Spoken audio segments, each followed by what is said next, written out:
Title: Ken's Life, From Young Soldier to Failed Marriage, an Emotional True Story. Hey, what's going on, everybody? I hope you're all feeling good and living your best life today. Before we dive into this powerful story, I want to give a huge shout out to all of you who've been supporting the channel. Your emails, your feedback, your stories, they mean the world to me. If you're new here, welcome. If you're a regular, you already know what it is. This channel is about learning from life's experiences, sharing real stories, and growing together. Now, let's get into today's story, which is a real eye-opener. It's about a man named Ken who learned some tough lessons about love, loyalty, and what happens when you get caught in a toxic relationship. Trust me, this one's going to make you think twice about relationships, military benefits, and what it means to really love and be loved. So make sure you stick around to the end because the lessons in this one are going to stick with you. Let's go! Alright, so today's story comes from Ken, a guy who grew up in a small town in Oklahoma. Ken was raised with solid values, respect, honesty, and always doing the right thing. But, like a lot of us, he didn't always have the best example of what a healthy relationship looked like. His family life wasn't perfect. His father was emotionally distant, and his mother, well, let's just say she wasn't around much. Ken's first big decision in life? Joining the United States Marine Corps. He knew he needed to get away, find something more. And that's where his journey took an unexpected turn. Ken met a woman online, yeah, MySpace days, for those of you who remember. Her name was Sarah. She was a single mother, pregnant with her third child. Ken was drawn to her. She seemed kind, vulnerable, and, honestly, in need of help. Ken, being the good guy he was, felt compelled to help her. So he did what any guy might do when he feels a connection. He drove 400 miles to meet her. Now, let's take a second here. This right here is where things start to get complicated. Ken was 18, fresh out of high school, in the military, and he didn't really have the life experience to recognize when he was being manipulated. He wanted to do the right thing, be the hero, help someone in need. So he started sending money to Sarah, helping with rent, groceries, even clothes for her kids. He didn't think twice about it, he thought he was doing the noble thing. But sometimes, that sense of responsibility can blind you to the bigger picture. Fast forward a few months, Ken and Sarah get serious. They eventually get married after a drawn-out divorce process from her abusive ex-husband. But things didn't go exactly as Ken imagined. Sure, he was working hard, doing whatever he could to support his family, but something didn't feel right. He was still in the military, and after work, he was doing side gigs just to make ends meet. But Sarah? She was out partying.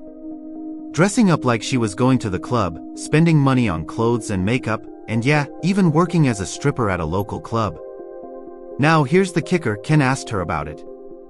"Why do you dress up for strangers, but never for me?" he asked. And her response? She said she didn't want to make him jealous. I've got to stop right here and just say, who does that? If you're in a committed relationship, why wouldn't you want to make your partner feel wanted and special?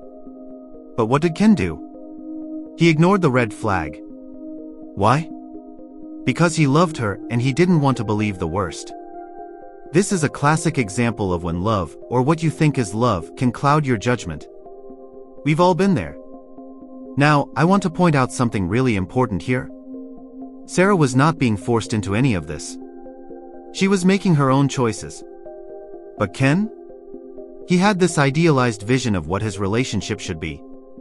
And when we have that kind of idealism, it makes us vulnerable. We want to believe that love conquers all, that we can fix people, that everything will be okay if we just sacrifice enough. But the reality? She wasn't appreciating him. She didn't value him the way he deserved. And deep down, Ken started to feel it, like he wasn't enough.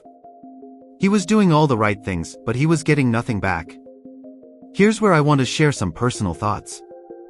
I've seen this pattern before, when someone gives up everything for the other person, thinking that's the only way to show love.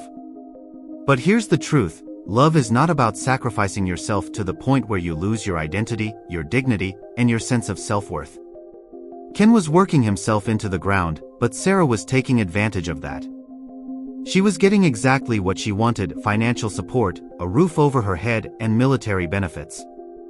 But what was Ken getting in return? Emotional neglect, disrespect, and manipulation. And yet he stayed. Why? Because he felt trapped. He didn't want to leave his kids. He was afraid of being alone. But let me tell you something, staying in a toxic situation doesn't make you a better parent, and it doesn't make you stronger. Sometimes, the best thing you can do for your kids is to leave a toxic relationship and show them what self-respect looks like.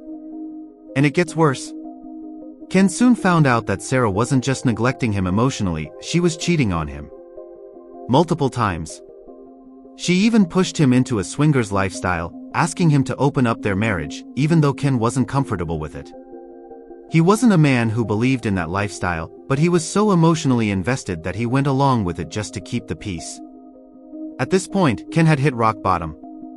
He was dealing with infidelity, emotional abuse, and manipulation, all while working harder than ever to make sure his family had everything they needed.